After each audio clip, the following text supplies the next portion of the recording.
Guess what I did? I bought my first comic book collection. Today, I'm going to tell you the story and I'll show you what I got.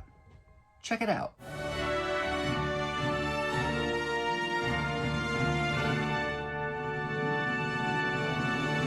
Hey everyone, and welcome to my channel. My name's Chris, and this is Northgarden Comics. So, I've been wanting to buy a comic collection for quite a while now, but it's the kind of thing where, I didn't want to go into that lightly. I didn't want to go into it unprepared, and I don't know that I'm 100% prepared yet, but it's kind of a thing where you do some research ahead of time, but you also start to learn from going through the experiences yourself. And part of the reason I hadn't pulled the trigger prior to now really fall into two categories. One, just simple finances. I don't have, the cash reserves laying around to be able to buy a big collection, for example, where I'm spending thousands of dollars. And then secondly, it's just the task of whatever I buy, having to process that collection, particularly a larger collection, to not only pull out what you want, that's kind of the easy part, but it's then being able to then turn around and sell off the portion of the collection that you don't want, so that way hopefully you can recoup your resources. Because for me, the goal is not to have that be a business, but to really more have it be a way for me to supplement or ultimately fund my hobby. And it's the kind of thing where I know maybe I'd like to get into that more in the future, maybe a nice retirement plan, something like that, where you have your hobby and you fund your hobby with, doing activities like this. But for now, I just wanted to get my feet wet. And this was a scenario that came up really nicely and really naturally, where my wife actually, who also has YouTube channel, and so she does a lot of thrifting and she's done some reselling and things like that, but somebody came to her and had a box of comics, which is nice, right? Not too big, so already I'm intrigued. Box of comics that they were looking to sell, and would she be interested? Well, she gave this person my contact information because I'm the comic book guy of the two of us. And so I texted this person and just said, hey, I understand you have some comics you'd like to sell. Can you send me some pictures of what you have? I figure why set up a time to meet and go through it in kind of any level of detail if there's nothing in there that I'm even interested in, either for myself or to resell. And so he texted me back, sent me a few pictures, and he also told me that basically what he had were 1970s era comics, which that's exciting. But then titles he mentioned were Fantastic Four, Hulk, and Spider-Man. So, all right, I'm definitely interested in this. And so I set up a time to meet with him, and we met at a coffee shop, and he walked in with a reusable shopping bag that was filled with a stack of just over 100 comics. And he laid them out on the table just in 3 piles.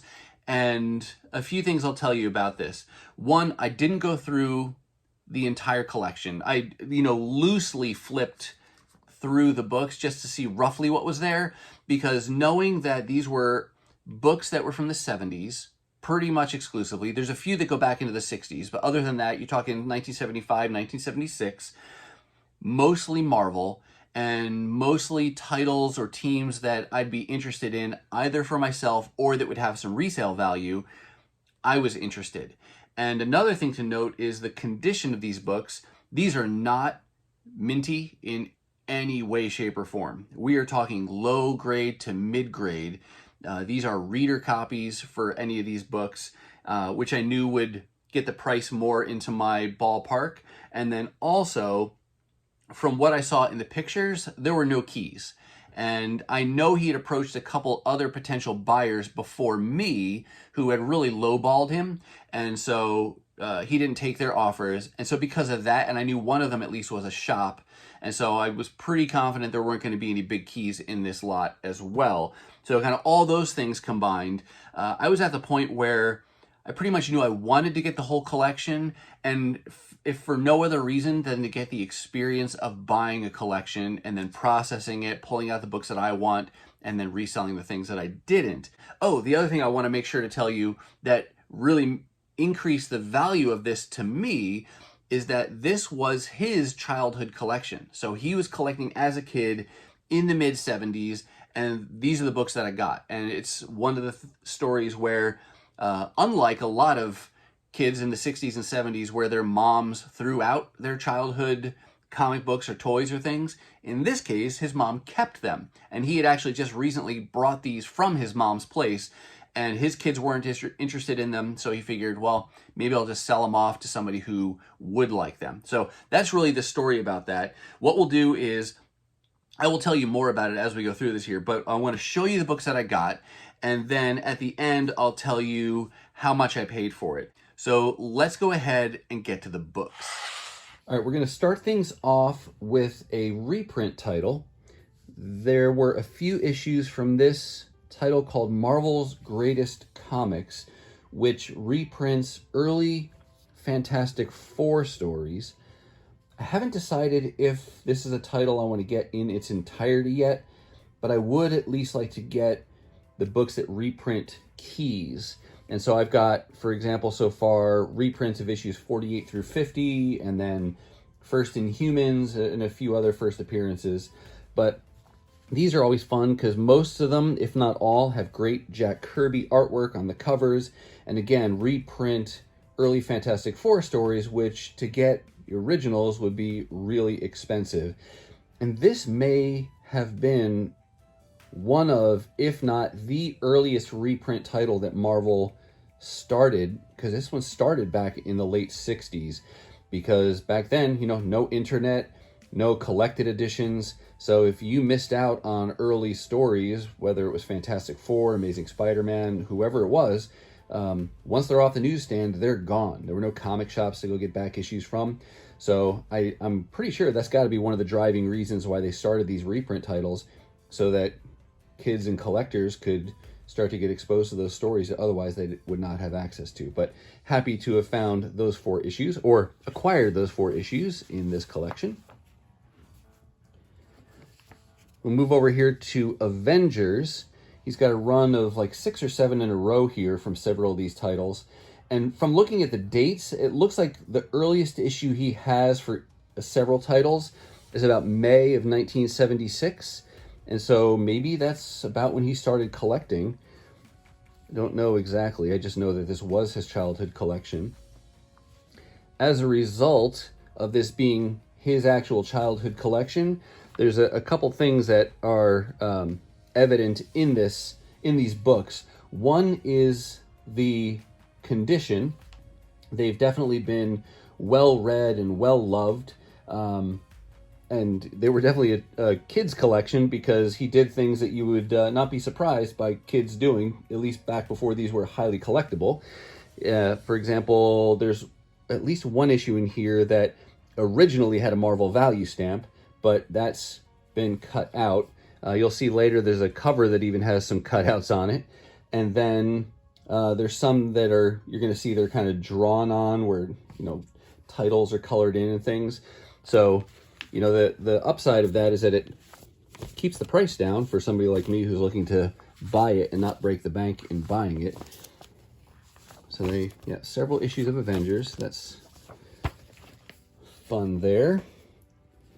Go over here. We've got Ghost Rider. He had 2 issues, number 15 and number 20.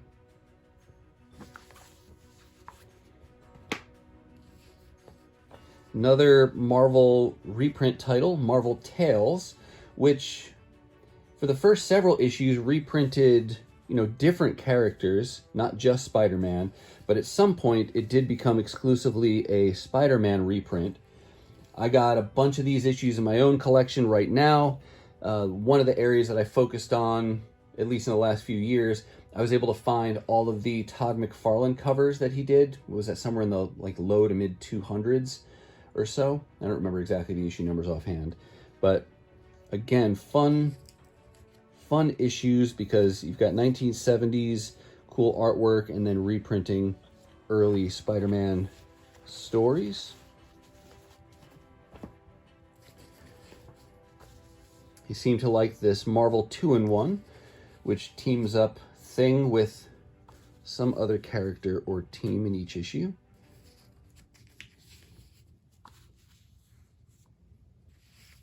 Some of these are really beat, in terms of the cover wrapping. I mean, that's not him, but these were clearly not bagged and boarded. And they weren't bagged and boarded when he brought them in. They were just raw like this. There's several issues from this team-up title.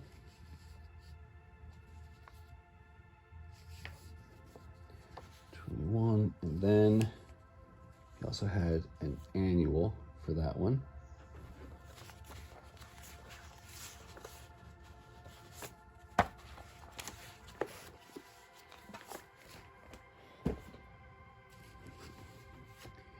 Here we have some actual Amazing Spider-Man. Got several issues in a row here. That's a cool cover on 157 with Dr. Octopus.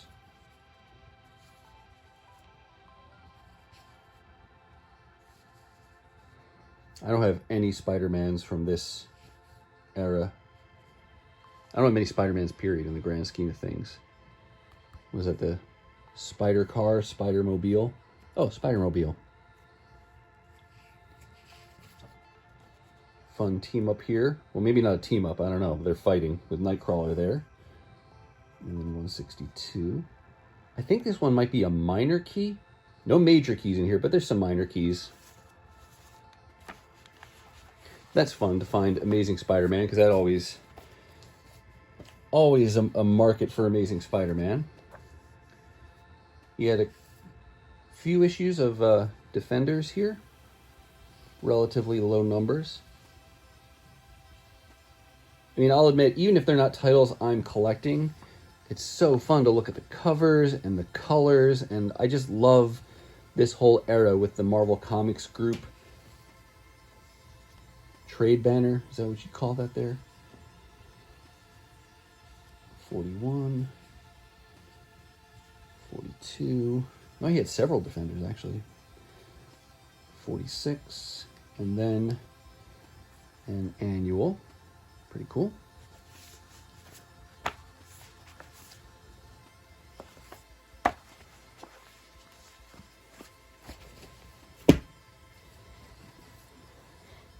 Another reprint title, Marvel Superheroes. I don't know as much about this, but most of the issues of this title I've ever seen have the Hulk, so maybe this was the Incredible Hulk's equivalent of a reprint. But I don't know what issues get reprinted or if they're in order, if they jump around. But several of those, handful of those at least.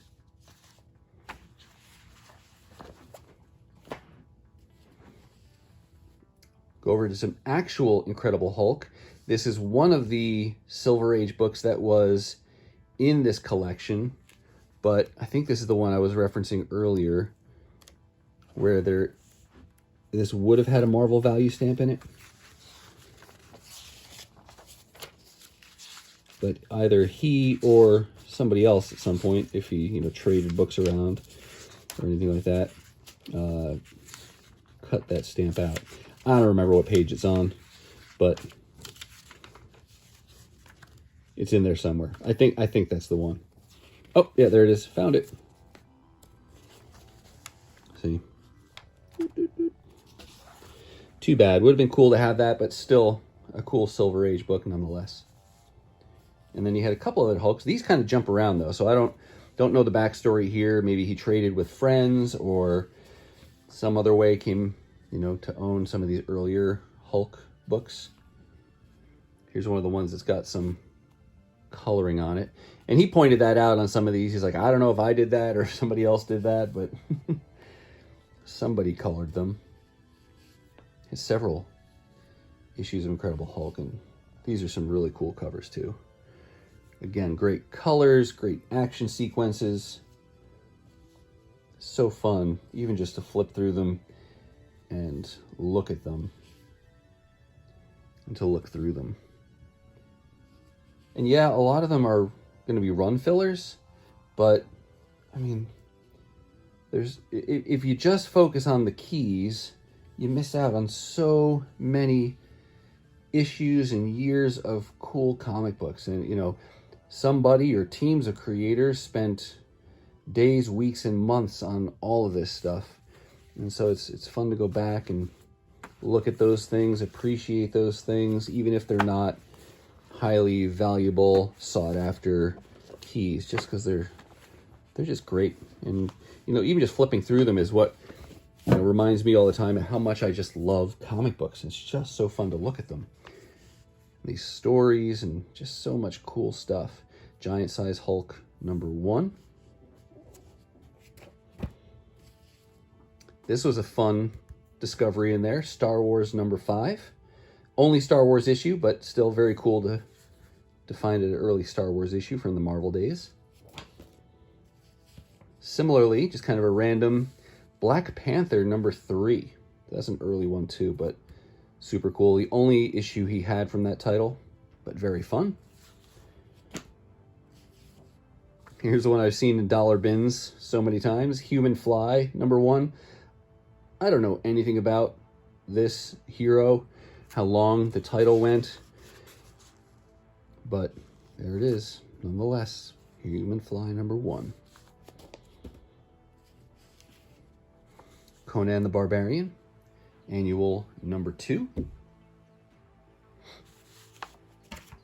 So we're getting a lot of the kind of one-shot issues where he didn't have a run, he just had the single issue.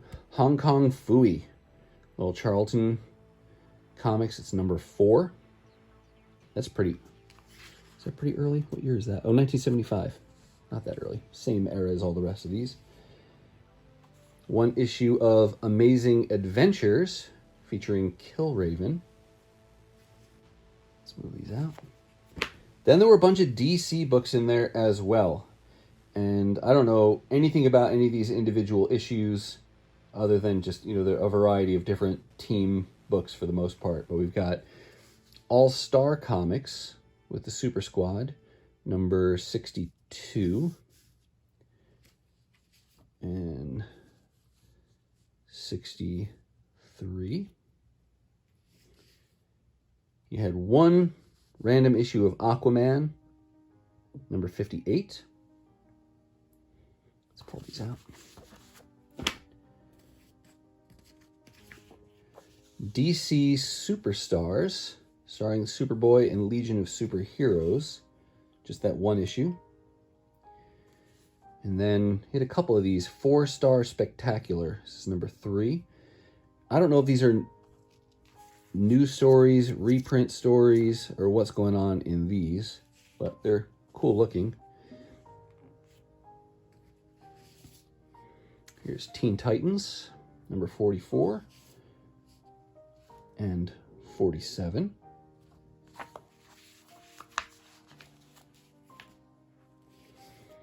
Get a few issues of the Justice League of America, 125. I like that cover. That's cool.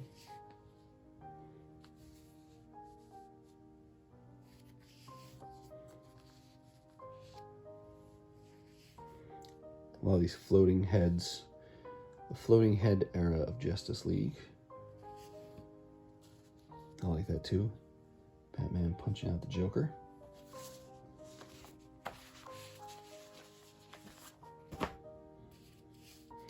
Two issues of Green Lantern, Green Arrow, #90 and 91. And he had two of these, I don't know if they're called, like a 100-page book. This is a 100-page Batman, #259. And then a 100-page Superman, #284. And I don't know if you tell me if you know. I don't know what the issue number reference is there. If it's #259 of the 100 pages and 284 of 100 pages, or is this really 259 of Batman and 284 of Superman, and it just happens to be a 100-page, kind of like an annual? I don't know. But if you know, let me know down below, and then it'll save me having to look it up for myself.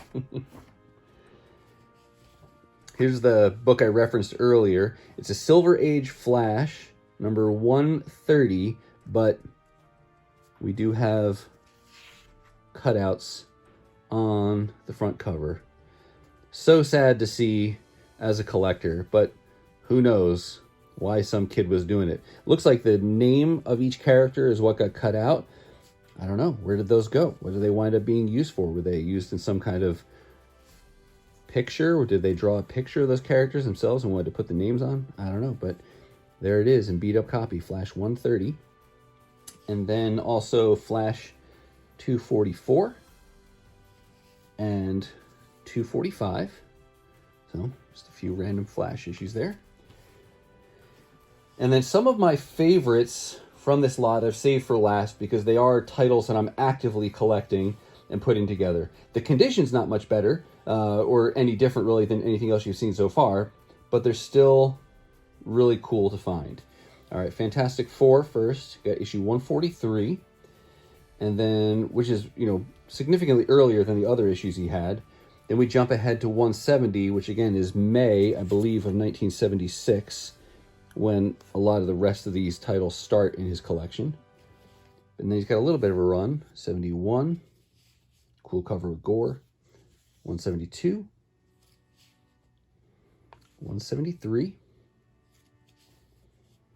174, 175, 176, and 177. And I think with only one exception, these are all new to me. I only had one of these issues already. So that's great to add to my Fantastic Four run with, you know, such a good number of consecutive books there. Here's just a one-off. This is Star Trek. It's like issue number 40-something, I think.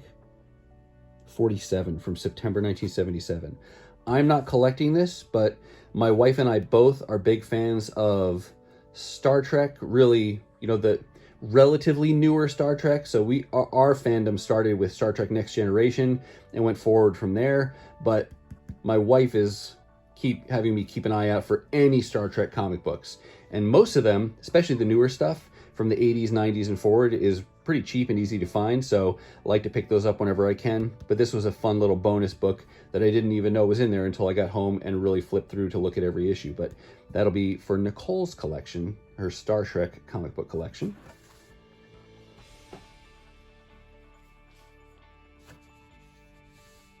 Just a fun Batman Detective Comics.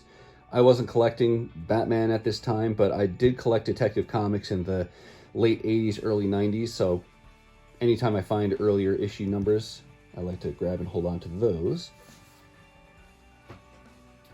And then, is this the last title? No, got a few more things here. But we got Daredevil, a few issues of Daredevil, which is always fun. I'm not working on a comprehensive collection of Daredevil Volume 1, but I love the character, so I'm always going to grab those earlier issues when I can find them. And he had 133, 134, 135, 137, and 139. So that was a great little set to pick up.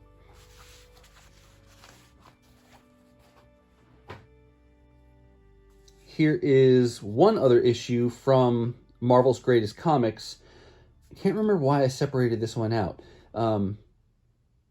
This one reprints Fantastic Four 81, and looks like this is the issue where Crystal joins the Fantastic Four. Maybe that's why I separated it out. I don't know, but that was one. And again, look, great Jack Kirby art. You got great Jack Kirby art on the inside and Stan Lee. And yeah, super fun way to be able to get these early Fantastic Four issues. And then one last book to show you, and just because of the title and the issue number, it's my favorite book in the lot, and I did not know it was here. Actually, I did. He did point this one out before we parted ways, but I got a copy of X-Men number 60. This is a Silver Age book, 15 center. This is just a few issues before the title switched over to reprints. And this is a key in the sense that it's the first appearance of Sauron in X-Men comics here. And the biggest kind of ding to this thing you can see in the title. He pointed this out too. He couldn't remember if it was him or somebody else, but somebody took like a red marker and colored in the X-Men title. Believe it or not, the X-Men letters there, the font is actually bright yellow. I'm not sure if I'm going to try to get that off. There's a couple people that I may email to see and show pictures of to see, is that even removable? And if so, is it worth it? Because that might be fun to try to clean that up a little bit and restore some of the yellow. I'm not going to get this graded. I'm not going to, sell this. It's just for my own collection. So if they say risk is too high, just leave it the way it is, then I'll just leave it the way it is, because this is the only way I would get a copy of a book like this, is to get it in a collection like that. I'm not seeking this out individually. This was just a great bonus book to be able to have, just because I love the X-Men so much. This is an era that I'm not actively going after, but hey, if I can acquire one, that's fantastic to be able to get that. So that's the final book in this first collection I have ever purchased. So there you have it, the first collection I have ever purchased. And I will tell you, I left there on a real high. That felt fun. It was exciting. I loved being able to talk to this guy and to know that this was his childhood collection. That just increased the sentimental value to me exponentially. And yeah, it was just super fun through and through. And I love to be able to say now that I have bought a collection, albeit a small one, right? We're not talking anything grandiose here or big, but just wanted to get my feet wet and just start to get a little experience in doing this. And I learned some things through it. The big question, of course, is how much did I pay? Well, I'll tell you that on my side, after seeing the pictures and knowing the titles, or the idea of the titles that he had just from our text messages ahead of time, and then seeing how many books he had, and I tried to count them roughly by looking at the pictures as well. He had just over 100 books, which was a little more than I thought he had. But I kind of went in with a range of prices that I thought I'd be willing to offer. And I led it, though, by asking him how much he wanted for them. Because knowing he had had a couple potential buyers before me, he did tell me that one person offered him $40 and another person offered him $80. And he didn't really like either of those offers. So I knew he wanted to get more than that. And knowing that this was his childhood collection, I didn't want to lowball him and insult him, even though these are low grade and reader kind of copies of these. Still don't want to insult the person. So I asked him what he'd be comfortable taking for it. And knowing he said 40 and then 80, and he threw out $100, and I was happy with $100. So I said, done, I will do it. And I'm really happy with the price that I paid. There's, like I said, a little over 100 books. So that means I when it breaks down, I paid about 90 cents per book, which some may say is still too much if you're a reseller. If you're just a collector, I mean, that's my sweet spot for collecting. I buy lots of things in the dollar bins, and all of these are like 1970s, 1960s books that I got for less than $1 a piece. So felt very good about that. I am going to keep some books, and I am going to resell some books. My wife, I mentioned she's a big thrifter. She actually has a booth in an antique shop, or a vintage shop, I should say, in Hopkins, Minnesota, which is a town nearby here. And she sells vintage items and other, cool old knickknacks and fun collectibles. And I do have some baskets there where I have some comic books. And most of those have been books that I have pulled out of my own collection that I'm not really attached to, that I know I could, get a few bucks for, and then take that money and turn around and buy more comic books with it. And so the books here that I decide not to keep for myself will go into that category. And so if I can get, a few bucks for each of these, it won't take me long to make back the money that I made buying this collection. And that's the goal, right? It's not to make tons of money. It's if I can buy a little collection like this, add some things to my own personal collection, and then have enough left over with enough value, even if it's low, to be able to sell and even just come back and break even, then mission accomplished, and I would deem that a success. So that's going to do it for me, and that's going to do it for this first ever comic collection that I purchased. I do hope you saw something that you liked, but how about you? Have you ever purchased a collection, large or small? Maybe you're a reseller and do this all the time, or maybe you're more like me and you haven't really done it at all, but it's intriguing to you. Let me know your thoughts, your questions, your ideas. Use the comments below to get some good discussion started. Now, if you're not quite ready for the YouTube fun to stop, I have hand selected a couple videos here somewhere for you to check out. As always, thank you so much for watching, and I'll see you next time.